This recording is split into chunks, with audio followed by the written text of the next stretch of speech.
Hey folks, Bruce Parkman here from Broken Brain, sponsored by the Mac Parkman Foundation, where we take a look at repetitive brain trauma from the angles of repetitive head impacts from contact sports, repetitive blast exposure from our veterans community, and look at how this is impacting our brains and to create the largest preventable cause of mental illness in this country. And how do we find these people, diagnose these people, treat these people?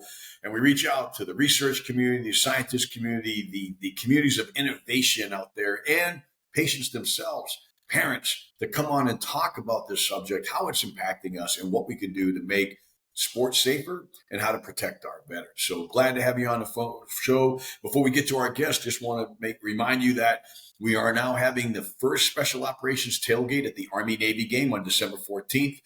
We've been hosted by Blue Fusion and a company and the Horse Soldier Bourbon. We're going to have the Razor's Edge ACDC act. We're going to have 4 hours of ACDC music, whiskey, and stories about how it's all about raising awareness about veterans' mental health and the suicide problem that's been decimating our community for 20 plus years and what we can do to stop it. So hope to have you there.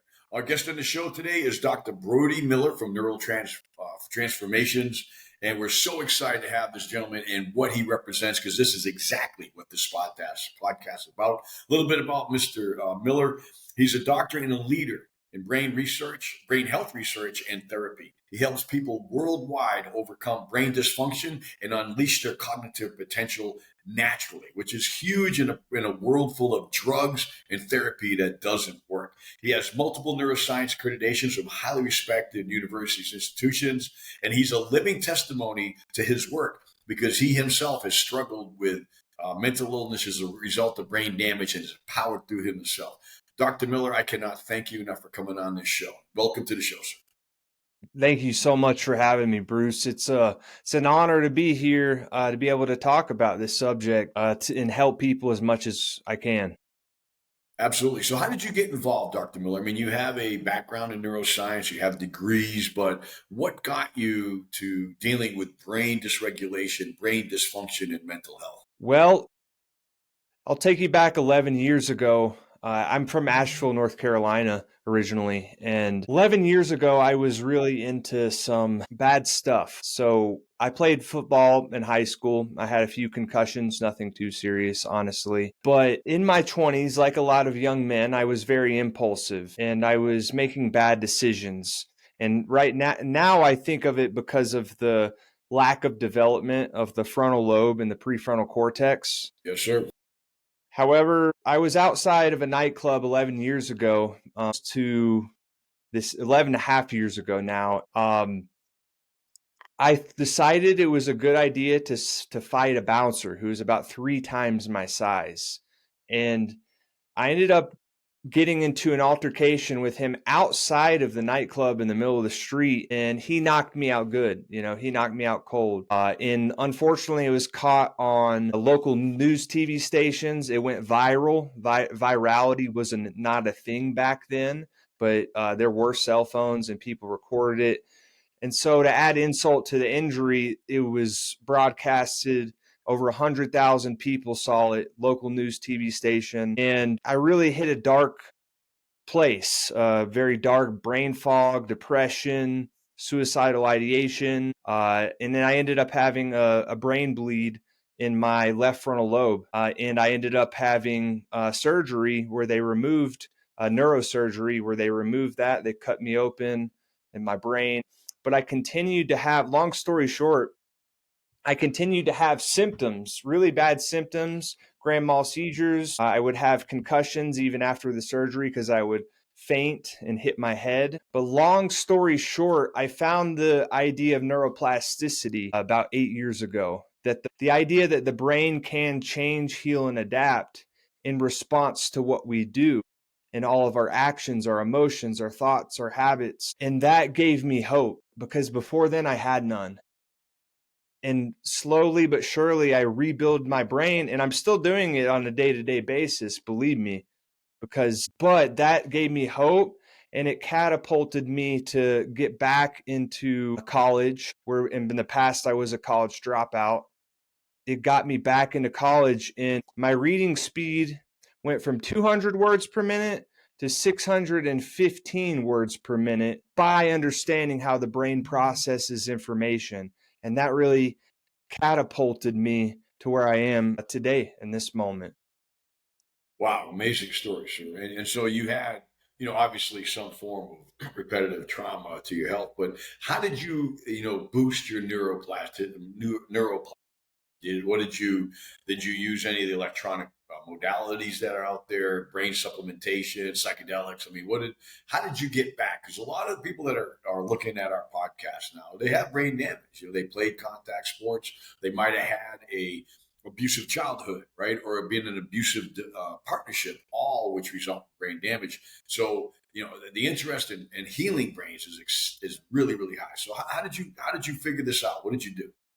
Yeah, that's a fantastic question. I did pretty much everything and anything that just holds the principles of neuroplasticity, which I may talk about a little bit later. But essentially, my family, luckily, we had a hyperbaric chamber in my early recovery. So that definitely contributed to some positive things. I got into meditation, which has probably been my lifesaver at this point.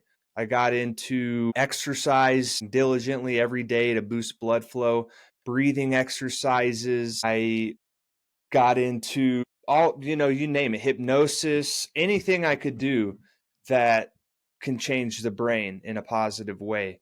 But it was also about the things that I stopped doing too.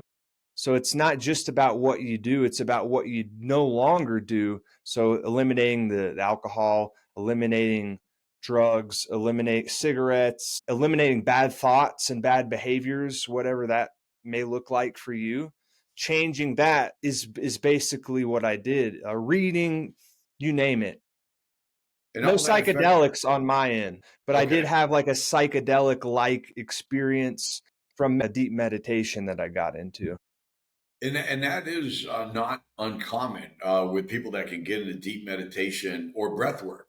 We hear that breath work can also provide those moments of clarity where people make connections that they sometimes can't make, doing the daily grind or just simply meditating like I do for 10 minutes or at the end of a yoga section. So let's Mhm. talk about neuroplasticity. I mean, we know it's very important. We know it has some limitations that, you can't, it can't, pick up completely different areas of the brain function sometimes that it's than other than it's in, but it is a very, very important part of brain health. And you're an expert on that. So let's talk about that to the average listener out there, a veteran or a parent out there who's concerned about their kids. Talk about a little bit about brain plasticity and what it is conceptually. Yeah, I would love to. It's honestly my favorite topic because it was what gave me, it's where how it got me where I am today. So at a very basic level, I would say it's the brain's and nervous system. It's also the nervous system's ability to change, heal, and adapt over time in response to all that we do, all that we experience, all that we are, our thoughts, our emotions, our habits, our actions, our beliefs, our patterns. And at a very basic level, there's neurological connections, but I just call them brain cells. You have a brain cell that's communicating to another brain cell, and they have a communication between the two. So in response to what we think, what we do, our behaviors, these brain cells will either grow through their communications and connect, and the cells will grow, or they will shrink. Just like you're going to the gym to do bicep curls, you can do the same thing with your neuro muscles, with your brain muscles. And you can grow, and they grow and shrink depending on what you're doing on a moment to moment basis. I hope that simplifies it to some extent. Yeah, I mean, when you talk about brain cells, we know that there's, many forms of brain cells with different functions within the brain itself. But you're saying that neuroplasticity is is not just physical. It's not just the ability to physically heal. There's also an emotional, more abstract part of this that helps you, like when you're talking about thoughts and to yourself. These are other forms of neuroplasticity. Yes, absolutely. there's basically two main types of neuroplasticity. So there's synaptic plasticity, which basically means that the communicational aspects of the brain cells, the communication has improved. But there's Mhm. also something that's called functional plasticity, which is the actual growing of the brain cells. So the functional, just like we go to the gym and don't, gym bros will say, don't skip leg day, right? Don't skip leg day, Right. bro. But like, why not apply that to the brain? Because you don't want to skip on different regions that have different functions. So let's focus on the most important muscle that's sitting between our skulls.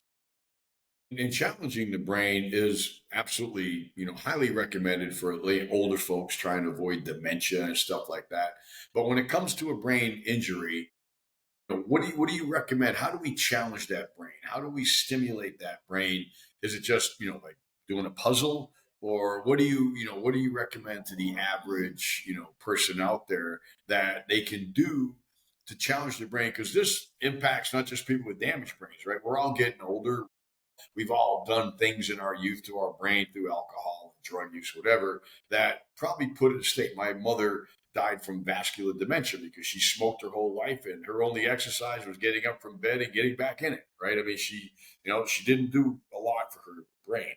What are some of your recommendations for our listeners that are looking to boost their neuroplasticity, either after an accident or from understanding that they have, a mental illness that is the result of repetitive brain trauma? I would say that if you just had a brain injury, rest absolutely is important. And I'm not negating the facts. You need more rest after an injury, and that's 100% true. But the other side of that is also the movement and exercise. So just staying in a dark room locked away is not the best way to recover. So it's activation, moving, doing cognitive exercises like brain gym exercises with your fingers and hands, eye movement, vestibular based. So there's so many things, but I would also, a big piece of the puzzle is supplementing with omega-3 fatty acids Okay. after the brain injury. There's so many studies upon that because when you think about it, we're operating at a deficiency because of the injury. That way our brain needs more supplies than it typically needs. So give it plenty of food, plenty of rest, plenty of water, plenty of movement, plenty of so many things, but also eliminate all of the crap out of your life too that you know you shouldn't be doing. Right. Like watch TikTok or whatever that's it's not healthy for you to be doing on a moment to moment basis. Eliminate the, but more importantly, I guess to answer your question is just start today. Start believing in yourself and believing that you can recover, most importantly, because you Yeah. can. Yeah. Positive attitude definitely helps you. There's no doubt about that. How does somebody that's had a brain injury say they're concerned, like you mentioned, supplementation, right? We're finding out through other people like Dr. Gordon and that, there and other endocrinologists, brain specialists, translational medicine doctors, that by identifying certain deficiencies in brain chemicals, brain acids, that we can through supplement and like almost go down to CVS and we can literally boost our brain health. How would one identify those deficiencies in the brain to understand, what are the supplements I should be taking? Yeah. Well, there's several ways. Like you could have an in-depth test and see how your neurotransmitters are firing and how your neurochemicals, neuropeptides, and neuromodulators, a lot of fancy words, just how your brain chemicals are functioning. You could have an in-depth test, and that could give you a baseline of where you're at. But I would say 9 out of 10, yes, you're absolutely going to have some deficiencies. So just know that and just take supplements. My recommend ones are creatine. It's not just good for muscle growth, it's actually good for cognitive functioning. Don't miss leg day. Because I always hear creatine with muscles, right? They always sell at the gym to make muscles, right? So that's definitely one of them. Another is omega-3 fatty acids. The recommended dosage is 5,000 to start milligrams, I believe. Excuse me if I messed that up. And are those threes or sixes and nines as well? Because or is it just threes? Just threes, because sixes and nines are considered to be inflammatory. Oh, So okay. Wow. All right. watch out with like canola oil and stuff like that. Another one I recommend is lion's mane. There's a lot of research around mushrooms like lion's mane that help pathways communicate and grow. B complex is another important one. All of our B vitamins. There's a lot. There's just so many that I could go on, but those are the main ones. And it's worth the investment. Do this is something that I've been, talking to some of our guests about because, we feel that there has to become a point where your brain health is as important as your lung health, your heart health, and everything else that they test, right? They hit your knee to make your foot move, your reflexes, they check all this stuff, but they never check the brain. And yet, 90+% of the some of the issues that we have, anxiety, depression, mood disorders, panic attacks, stem from a brain that's out of balance, out of whack, under the influence of drugs, or is damaged, right? So when it's important for you to say blood tests, right? And I know that there are some blood tests, but we don't have a specific panel that can address the health of a brain, do we? Or is there one that can be made? Is there any blood test that somebody could ask for to say, look, I want to know, what my brain health looks I mean, I'd say the closest thing that we have would be going and getting a functional MRI or a SPECT test. Dr. Daniel Amen, like? Yes, sir. he offers the SPECT test that is more of like a three-dimensional way to really look at what's going on in the brain. But I think the most important thing to know here is that you can get better, and to always like refocus how you can get better, because we're playing a game. At the end of the day, if you get shot in the head, you're dead, right? People intuitively know how important the brain is, but just because they can't see it, I feel that if somebody gets a head injury, you don't see that. And so that's why it's called the invisible epidemic, because it happens and somebody may act all strange and stuff, but they don't know what's going on underneath the surface. So a spec test is potentially a good one to do. They have more and more technologies coming out at cheaper prices where you can get your brain scan. But ultimately, I would just say that what you do matters. So like really take care of yourself.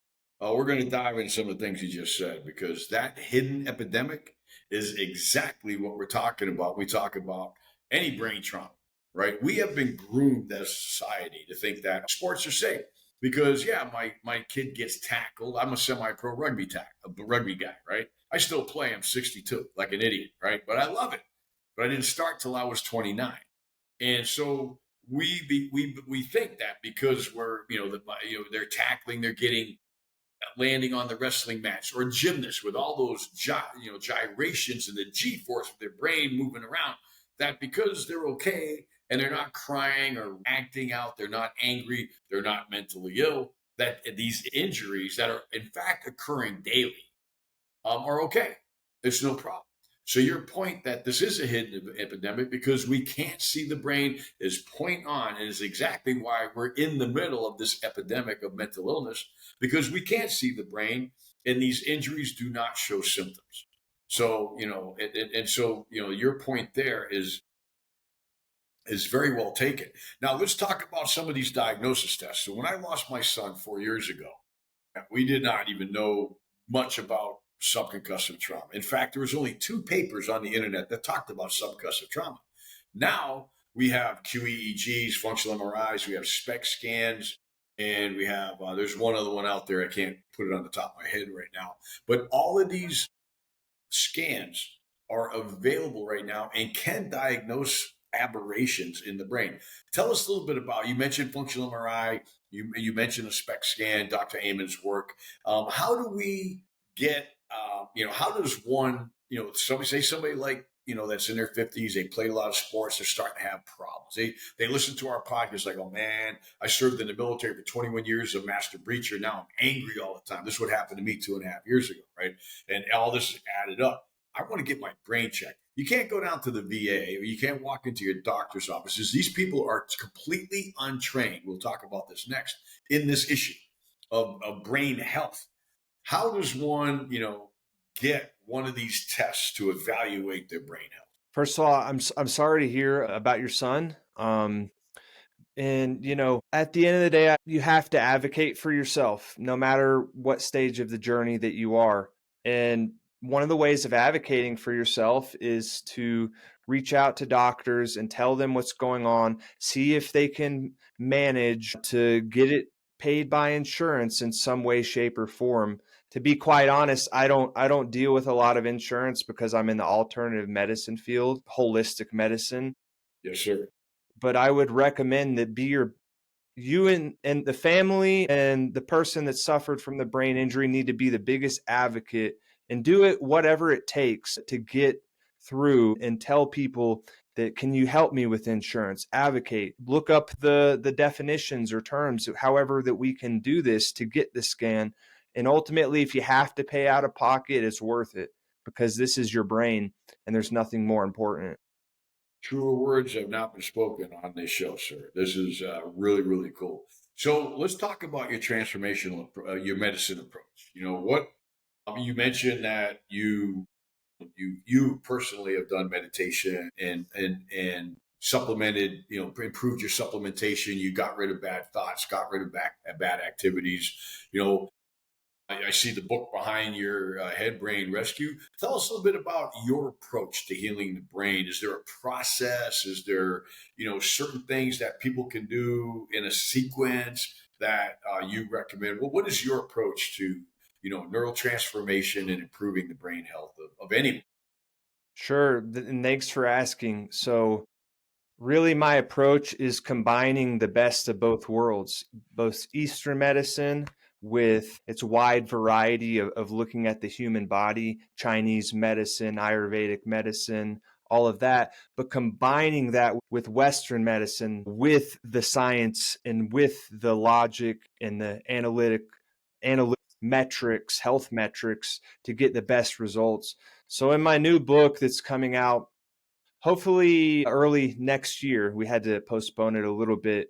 I'll be unveiling what I call the rebound method. And the rebound method stands for, the R is for refocus. So refocus, and that includes rest, exercise, fueling your brain, observing, consistency, understanding, and supplementation. So that's the first pillar. It's a step up approach. The second is engage, making sure that you're engaging and activating your brain to make sure that you're getting the best results. And then the B stands for brain, which is the 5 principles of neuroplasticity. So I call it breathing, repetition, association, intensity, and novelty. And I don't want to elaborate too much, but the O stands for optimize, because once you get past a certain threshold that we're going to want to optimize things. The U stands for unleash, really using the power of the mind. The N stands for nexus, which is the nexus of connection. So, like, very high level understanding and diving into like the subatomic particle, very kind of complex stuff. But then the D, which is the most important pillar, is dedicate yourself to a long term recovery. Wow. And that's going to come out in your new book next year. Yes, sir. It's going to be out hopefully by the final release will be somewhere around February or March. That last part that you said, D, is critical to what we see in our, veterans and athletes out there, because this is not something, I mean, it's you're not going to fix it like a broken arm, right? You're going to go on this journey to improve your brain health. You're going to try a multiplicity of alternative and innovative approaches to getting brain health, because you literally and then once you find this path, whether it's eating clean, getting rid of all those bad thoughts and chemicals and all that. You actually want to dedicate yourself to this path. It's going to give you a longer life, a cleaner life, a fuller life, and better engagements. And I know this personally, having been a veteran who I could drink a half case of beer at a party and just enjoy myself. I did it for 20 something years. Right now, a six pack lasts me a month, and I've just really never felt better. So that dedication is absolutely huge. And there was 100%. something else you mentioned too, is being an advocate. Talk about the importance of education, especially in a world when our medical, to include nursing and doctors, our psychological, and in sports, printing, and coaching communities, and in the veteran side, the VA, are mostly or completely unaware of the potential for brain damage because it's hidden, because you can't see it, right? How important it is for these people to be educated when they go in. Yeah, as you said it, education is really everything because it's the cornerstone for empowerment. Because when you understand, have a foundational level of understanding of whatever it is, brain health, health in general, or even like how to get better at golf. If you have a foundational understanding, it's like building a bridge, like it's building what you need to empower yourself. And so unfortunately with the medical system, the way it's set up, doctors are indoctrinated. Basically, they're That's a good one. subconsciously subconsciously indoctrinated to a system. But if you look at the word doctor, it means simply, if you look it up in Latin, it stands for docere, which means to teach. So if you look up that, the job of the doctor is to teach, it's to educate, it's to help them understand so that they can empower themselves. And unfortunately, it's been alleviated in the system. Well, I will push back on one thing is, I've been golfing for a long time, and I don't think you can ever get better at golf. I'll tell you that right now. I mean, I'm a horrible golfer. As a matter of fact, I I just gave gave up. my I golf. gave up on golf a long time ago, I gave my golf clubs to my nephew to take back to Germany. That's how good I am. Yeah. But I want our listeners to understand how important an alternative approach to brain health is, because they are going to go to these indoctrinated doctors that only know the system of therapy and SSRIs and SRNIs and all the and benzos that are used because it's what the book says, right? Yet we are, fully aware that there are so many other modalities out there, technical modalities like transcranial magnetic stimulation, photomodulation, vagus nerve stimulation. You mentioned hyperbaric oxygen therapy. Yet these are all out of pocket. All of them aren't covered. Yet, the modus operandi, which is, hey, let's use drugs and therapy in the case of a brain injury, does nothing to heal the brain. We are literally relying on people with brain damage to just heal on their own. We don't give them supplements. We don't give them a darn thing other than drugs to deal with the mental illnesses or the symptoms of the brain that emanate from, behavioral, psychological, cognitive on that side. But we're not doing anything when people have a brain injury to keep them brain. My son-in-law had a brain tumor removed 2 months ago, right? He comes back. You know what they gave him when he left the hospital to improve his brain health? Nothing. He left the hospital after having a big chunk of his brain removed at 28 years old, and he was not given a darn thing to help his brain heal. This is not even a consideration in every car accident, every operation in the brain in America.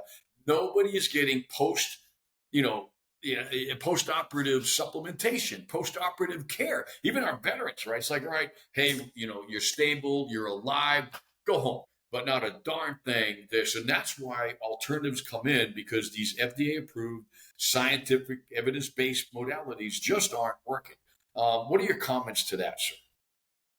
God, you hit so many really important points there that there's absolutely, like you said, they're either given nothing or they're given the wrong stuff.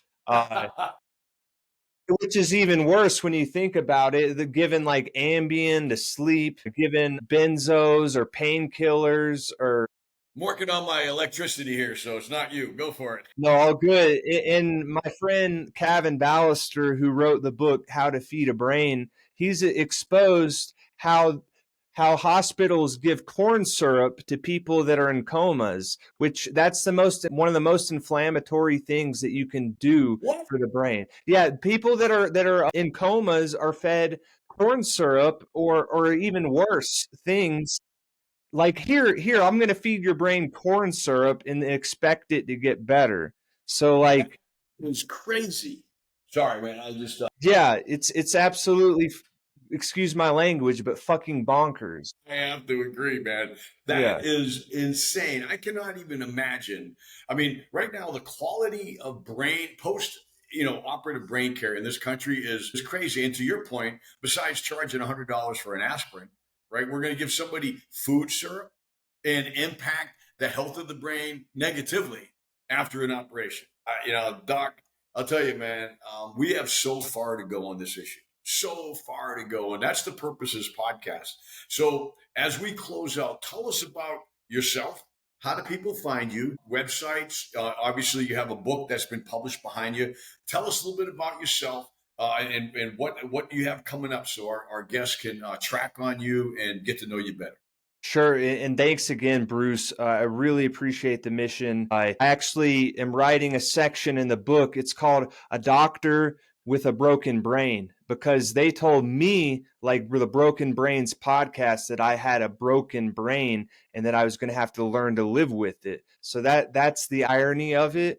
But they can find me at Dr. Brody Miller across all social media platforms, Brody Miller at Dr. Brody Miller. And you can go to my website, drbrodymiller.com. Once again, drbrodymiller.com. And then also they can sign up to the priority wait list for my new book, Brain Rescue, where they'll get 50% off of the book, the first 2 chapters for free. And they'll also be able to engage in a private WhatsApp community to help empower them and educate them. And it's all about memory. So it's called Brain Rescue, a 90-day blueprint to reclaim your memory after brain injury or concussion. And you can go to Dr. Dr. dash sideways dash bro.com and then / priority _ list. And I can Okay. put the in the show Yeah. notes or whatever. Yeah. Yeah, well, we'll definitely put that on when we publish the podcast. So, Dr. Miller, cannot thank you enough for coming on the show. We covered so much great stuff. We're going to have you back on once your book gets out, man. Let's get that book out there. I'm going to sign up for it today. Cannot thank you enough for sharing your experience, your expertise with our gang. And before we go, just want to remind everybody about the tailgate. Also, remember we do have youth contact sports and broken brains. Our book is free. You can go to the website, download that. Please get know the facts as Dr. Miller's tested. Be an advocate for your child. Be an advocate for yourself as a veteran because you're going to come across tons of people, whether it's in contact sports or in the veteran community, that don't know what they're talking about. And you have to be informed because your brain health is at risk. Cannot thank you enough for coming on the show. Welcome to just another great talk. Cannot thank you enough, Dr. Miller. God bless you and take care. Thank you. All right, take care.